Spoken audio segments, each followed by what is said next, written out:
లూకా సువార్త 17వ అధ్యాయం 10వ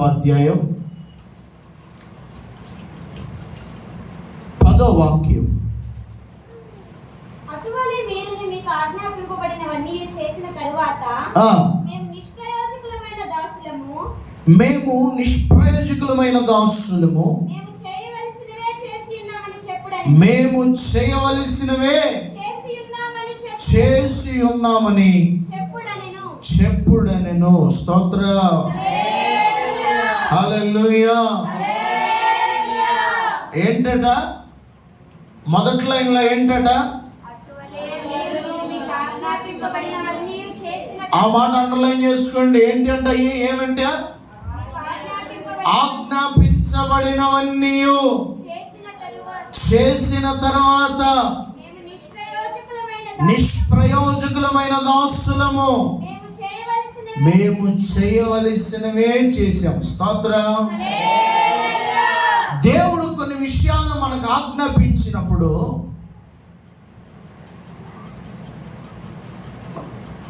ఆజ్ఞాపించిన ప్రతి మాటను మనం ఏం చేయాలా?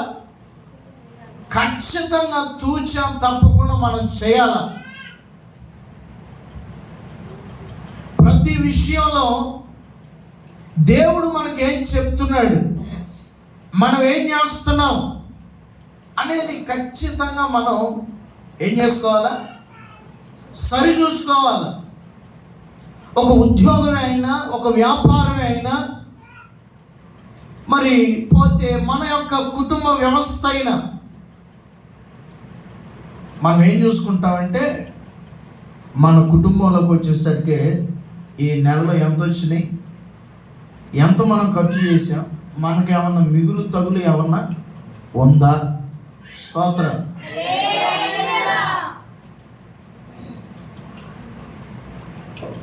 అయ్యా వందనాలయ్యా, నీకు ఇప్పుడు ప్రత్యేకమైన ట్రైన్ అందినట్టుంది.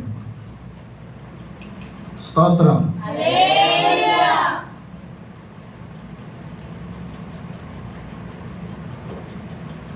వ్యాపారంలో కూడా అలాగే చూస్తాడు. ఈ నెల నేను ఏం చేశాను, ఎంతవరకు చేశాను, ఏమి సంపాదించాను, ఏం వర్క్ చేశాను, ఎంత మిగిలింది, ఏం చేసుకుంటున్నాడు? చెక్ చేసుకుంటున్నాడు, సరి చూసుకుంటున్నాడు. ఒకసారి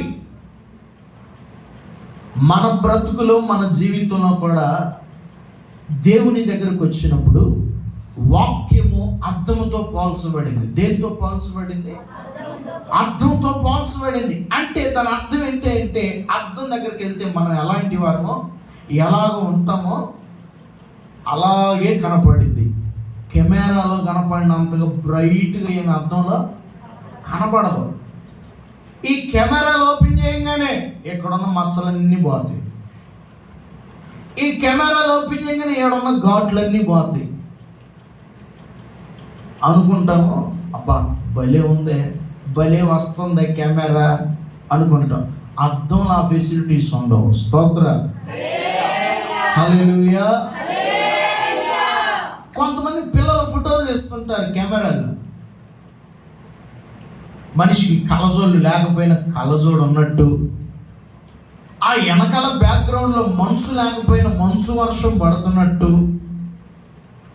స్తోత్ర. పిల్లల ఫోటోలు తీస్తూ ఉంటే ఆ ఫోటోలు చూస్తూ ఉంటాం, కానీ అద్దంలో అలాంటి ఫెసిలిటీస్, అలాంటి ఆప్షన్స్ ఉండవు. స్తోత్ర. అద్దంలో నువ్వు ఎలాగ నిలబడి ఉంటావో అలాగే నిన్ను చూపిస్తుంది. వాక్యం కూడా అలాంటిదే, అర్థము లాంటిదే. వాక్యము నీ జీవితం ఎలాగుందో అలాగే చూపిస్తుంది. స్తోత్ర. అంతేగాని అర్థం మెరుపులు దిద్దదో. స్తోత్రం కలుగునుగా. అర్థం ఏం దిద్దదో? మెరుపులు దిద్దదో. నీ మెప్పు కోరదు. ఏంది నేనేంది ఎంత తెల్లగా ఉంటే ఎంత నల్లగా చూపిస్తుంది అర్థం అని చెప్పి కోపం వచ్చి అర్థాన్ని పగలు కొడతారా? నువ్వు ఎలాగున్నావు నీకు తెలుసు. చూపించే అర్థంలో నువ్వు కనబడిపోతున్నావు. స్తోత్ర. కొంతమంది ఏం చేస్తున్నారు తెలుసా? తెల్లగా ఉంటుంది ఇదంతా తెల్లగా ఉంటుంది. 2 నిమిషాల్లో మార్చేస్తాడు నల్లగా. అద్దం మార్చిద్దట. ఏం చేస్తాడు ఈలోపు ఈ 2 నిమిషాల్లో? ఎట్లా వేస్తాడు? బ్రషా? స్తోత్రం. బ్రషేనా? చెప్పేదా అనుభవజ్ఞుడి. స్తోత్రం. బాల నరుపులేండి. స్తోత్రం. బాల నరుపు కాదు, బాలుగే నరుప. హల్లెలూయా. అట్లాగా అర్థం మనకేమి చూయించదు.